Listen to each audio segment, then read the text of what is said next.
Hey, Torch! Oh, hey, Beau. It's here! What's here? The Berkeley! Fuck yeah! Dude, get your ass over here. You gotta drive this thing. I'm getting on the road right now. You made it! I-40 long highway. Got the keys. Rock. I hope you This is drive a- better than you catch. This is gonna be great. Good to see Thank you, Beau. Catch your breath. Oof. Oh God. Oh yeah.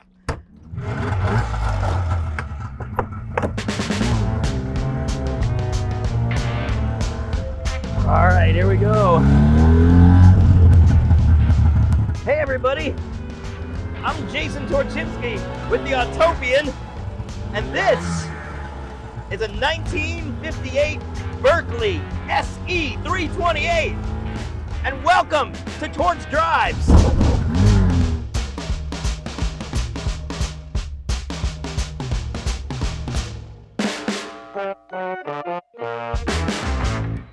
Like any human being with a beating heart and a functioning metabolism, I love microcars. And what I love about microcars is that they seem friendly and small and fun and just appealing. But the truth is, if you look at why microcars exist, it's not for fun reasons. Microcars exist because people were poor and broke and there were wars happening and they just needed some way to get around. Microcars are fun despite what they were for.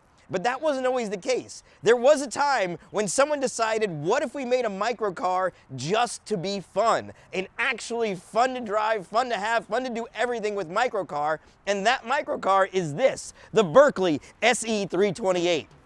Berkeley's an interesting company. They were the biggest maker in the UK of caravans, what we would call camping trailers. But the thing about that industry is it's very seasonal. There was a time where they were cranking out campers, and then there was a time where they were doing nothing. So they made an arrangement with Lawrence Bond, the guy who later would go on to make the Bond microcar, and they wanted to build something in the time they weren't building all the caravans. They wanted something that you could buy cheaply, drive around, have fun in, and use in actual competition racing. And again, that's why they made this car, the Berkeley 328. It's a really clever little machine. It weighs only 672 pounds. It's got a fiberglass body and an engine out of a motorcycle. So under the hood, we've got a little Excelsior engine. It's a 328cc engine making 18 horsepower. It's air-cooled, as you can see by the lovely and very musical fins here. It's got a separate carb for each cylinder. It's transverse and has a chain drive to the 3-speed transmission. It's got dual coils over here. Interestingly, you can see the coils through the headlight lens, which might be the only car in the world where I think you can see the ignition coils through the headlight. It's 2-stroke also, so you have to mix your oil and gasoline together, and it's smoky as all hell when you start it up, but it actually sounds kind of great. The car itself is actually really nicely laid out. It's got a really tidy, tight interior. You've got a bench seat. This one is unusually nice because they continued the stripe into the upholstery. That's just fun. That wasn't standard at all. It was designed to be extremely cheap and affordable, so it wasn't fancy by any means, but it had enough for what you needed. It's tiny and it's hard to get in and out of, but you do have decent legroom, and there's even a surprising amount of storage space. This little compartment comes off. Some versions, this would be upholstered for a kid's seat, which is amazing to think about today. There were actually people who would put a child back here and then whip all around, which is both terrifying and absolutely glorious and wonderful. Oh, another fun detail. In America, because of our laws for how headlight height had to be, they came a little differently. The headlights in the American versions had to have these pods on there so the lights could be high enough. So sometimes you'll see these with these kinds of headlight pods on them, but the original had these little faired headlights, which I think are a little more attractive.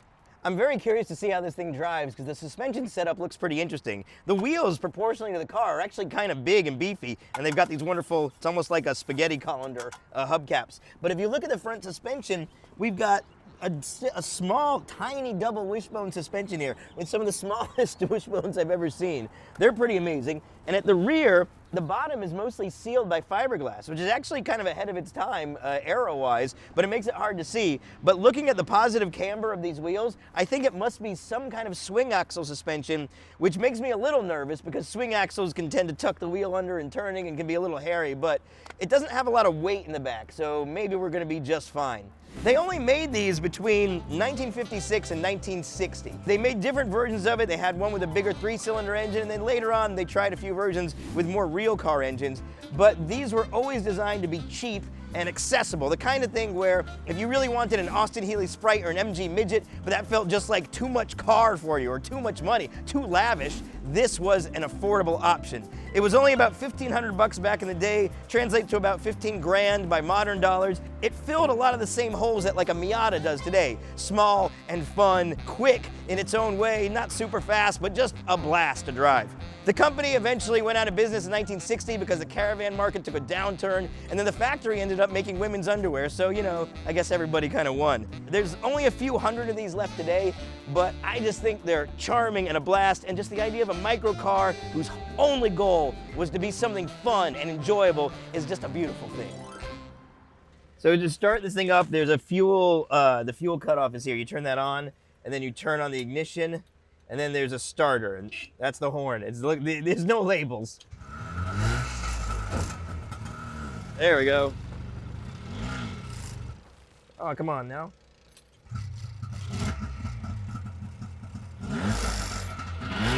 Oh, wait. I know. The e-brake. The e-brake was killing the engine. There we go. I forgot.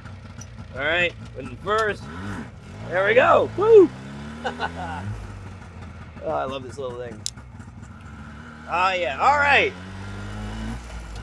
So shifting the Berkeley is interesting. It's a sequential shifter because it's from a motorcycle, a little 3-speed sequential, but it does have a reverse. There's a chain drive, and it's got a regular clutch, but it takes a little getting used to. There you go, back in first. Yeah. So these things were raced pretty extensively, and they would race against some pretty hardcore things. Like this thing would be going head to head against Jaguars and stuff in racing in the UK. And it was, you know, for real. They did okay. They averaged like high 50s. And when this car was first advertised and sold, they had like a little motto of like a dual 70 kind of thing, where it was 70 miles an hour and 70 miles per gallon. I think both of those are exaggerations, but in road tests of the era, I think they were able to get this thing up to about 60 something, no problem, 60 to 65. In fact, right now, if this speedometer is remotely accurate, I'm doing 55. Am I? I can't tell. All my perspective about speed is completely off. 30 feels like 80. I cannot tell at all. Oh, there's no rear view mirrors. I just realized when I went looking for one. It wants to wander a little bit, I think because the steering is just so direct and it's so light. Like, of course it's gonna wander. There's nothing holding it down. It's fun though. It's not that hard to drive, really. The stiffness of the wheel is a little disconcerting, but like the wheel, there's a lot of resistance on it, but I think it's just because of how direct it is. And I'm just feeling the friction of the tires against the road. I'll get used to that. And I guess it's not so bad not having mirrors when you have literally nothing else around you. So I've heard with 2-strokes also, you're not supposed to coast in a 2-stroke because it's got the lubricant, the oil is mixed in with the fuel.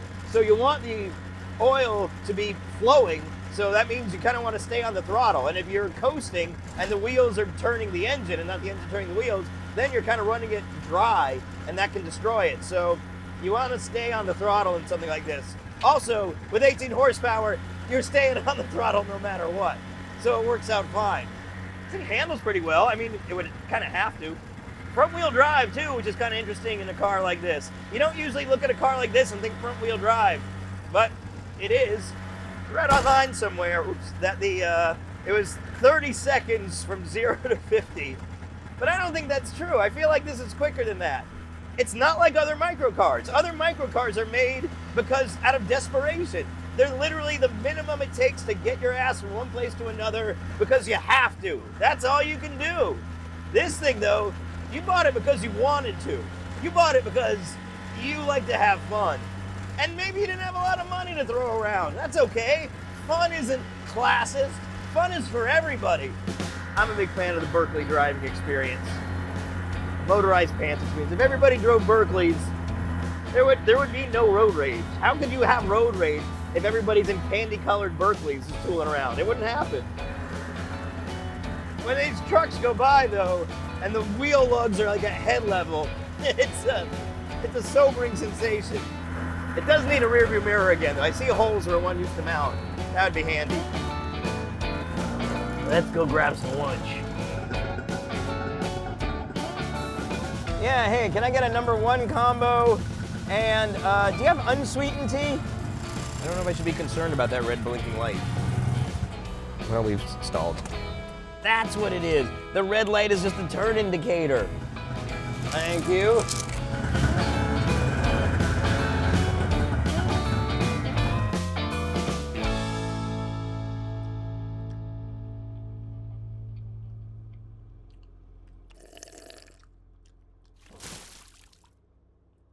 The hell? Oh, hey, Torch. Dickhead.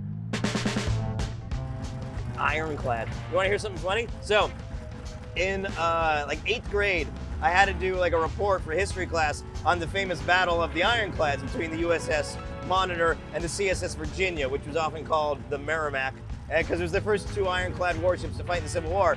And the movie Ferris Bueller's Day Off had come out around then, so I called my paper Ferris Bueller's Face Off. Gold! Ferris like iron. Oh, so good. I think I got a D.